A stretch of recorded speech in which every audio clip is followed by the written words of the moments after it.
Good morning, everyone. Hopefully you saw the post I just made. One of our clients, Sydney, just received full tuition scholarship at Ohio State University. In addition to receiving a full tuition scholarship at OSU, she also has been given the opportunity to interview for full ride, room and board, summer programs, books, everything. So she's well on her way to minimizing her cost of education and really making the most of her college experience. But how did she get there? That's what everybody always wants to know. Like, how do we do it? And most people think like, oh, what website do we go to earn scholarships? Or, oh gosh, we're getting our financial aid award letters. Like, where do we go now for scholarships? And at that point, it's too late. The process with Sydney, and I'm going to break it all down. I have my notes right here.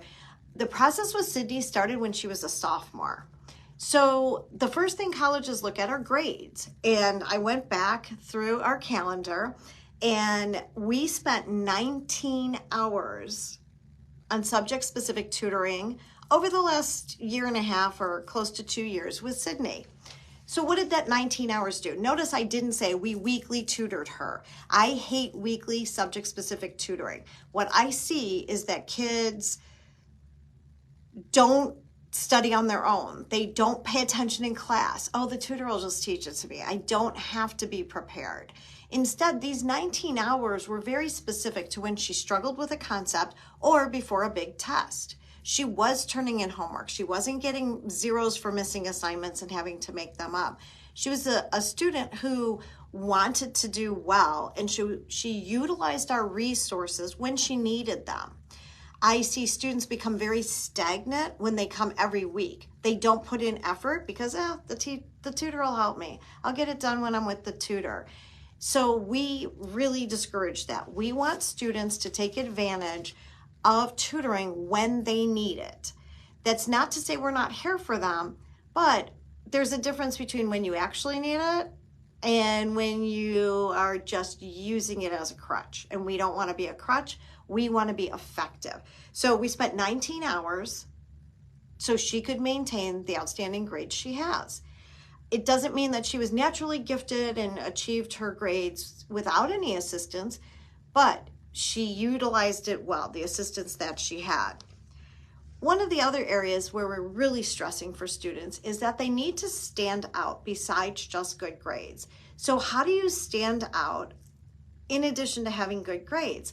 Well, usually it is some additional aspect of your resume, somewhere where you went above and beyond. You showed initiative. It's not joining every club at school where you're just following everyone else and the teacher or moderator for the club is telling you what to do and you just follow along. Initiative is where you had to think of it. You had to come up with an idea. You had to really strategize. And I'm looking at it. We spent 9 hours with Sydney over the last year and a half working on exactly that, helping her figure out what her special thing is, helping her figure out what she could do. She did attend a program on women in leadership. It was one of the things that we helped her apply to, additional essays and filling out the application and so forth.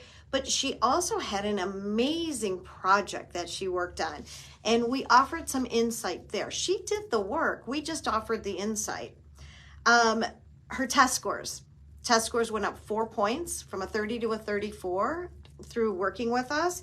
And looking at this, overall, she spent 27 hours of test prep, all included in her package. We get the job done. It wasn't limited to a certain number. It wasn't, oh, I'm going to buy a package where my kid gets 9 hours and, oh, wow, they didn't get the score they want. I guess they're not a good test taker. That is not reality.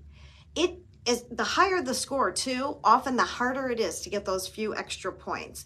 I mean, you have to be close to perfect to score 34.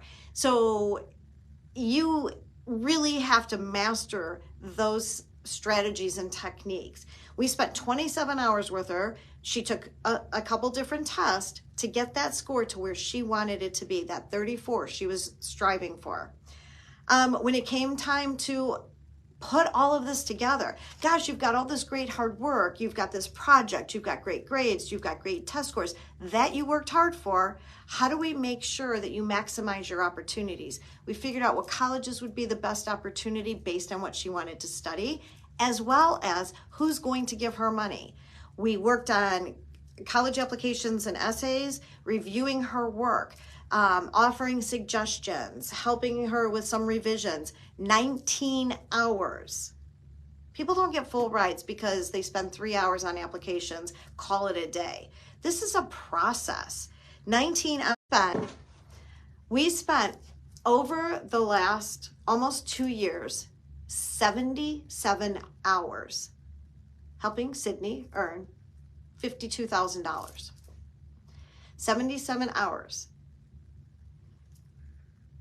What she's earned so far in scholarships is more than 10 times what her family invested in this process, because she's earned additional scholarships in addition to that $52,000, but more than 10 times.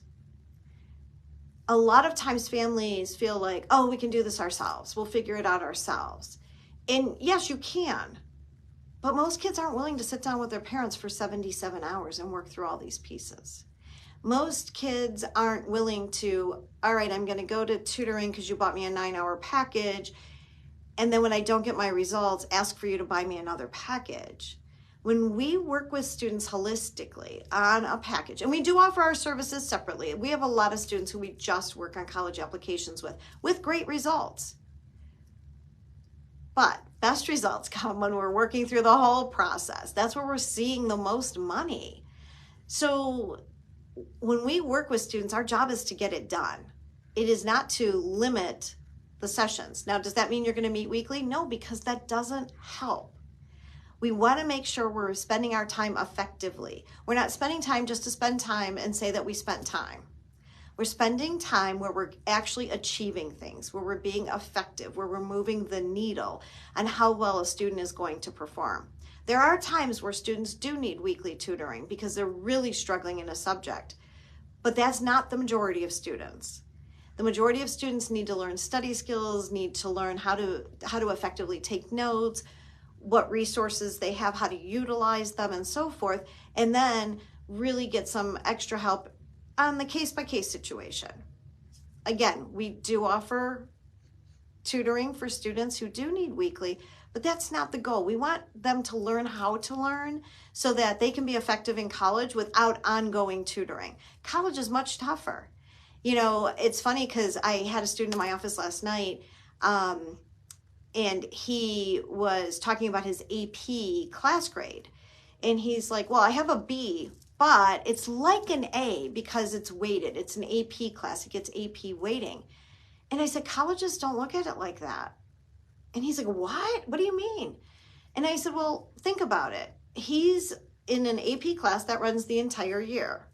He has that class 5 days a week, 50 minutes each time. So let's call it 4.5 hours. So 4.5 hours a week, he's sitting in this AP class for 36 weeks out of the year. 36 weeks to learn this AP subject matter, 4.5 hours a week. Taking that same class in college, he's going to meet for 3 hours a week for 1 semester. And that 1 semester is going to be about 16 weeks. So they're cramming what he's learning now in 36 weeks, 4.5 hours a week. In college, that's cut down to 16 weeks, 3 hours. Much more intense. So with your parents' support, with your parents making your meals, with your parents running your errands, doing your laundry, and you having 4.5 hours a week for 36 weeks to learn this material and master it, and you're only getting a B, in college, when you have to handle everything on your own, you're looking at getting a C. And that's how colleges are looking at it. So, you know, it's really important that students understand this. And again, when we're spending with Sydney 77 hours, she understood. We were able to convey all this information to her in short bite-sized pieces as we went along. And like I said, the biggest challenge is if you're looking for that, how do we maximize our scholarship money? How do we make the most of this experience? grades are number one, and having support with some subject-specific tutoring as needed is a game changer for students. Being able to do test prep for multiple tests, game changer for students to really accomplish their goals. And then having someone to discuss activities. How do we make your resume look stronger? How do we make you look different? How do we make you look not like the typical kid who has National Honor Society, Key Club, Students Against Destructive Decisions, and another club on your list? How do we make you really stand above everyone else? Make it look like you're ready for college. You've already done the things. So that's what we really work on. So I wanted to kind of give you a breakdown, because so often parents are like, well, how did so-and-so get so much scholarship money? How did this one earn, this dollar amount? And it's really a holistic piece, but grades are number one in that list. So I can't encourage you enough. If you have questions about this, drop the word question in the comments, and I'll reach out to you and we can have a conversation, because I want to help as many students as possible. I don't see the college landscape getting easier. I see it getting more confusing, especially as we're seeing some colleges in financial trouble, some colleges getting rid of programs, consolidating departments. And I'm not talking about just those little colleges. I'm talking about some state universities. And so to make sure that, you're making the most of your child's opportunities, drop the word questions. We'll have a conversation and I can help you get on the right path. All right. Talk to you soon.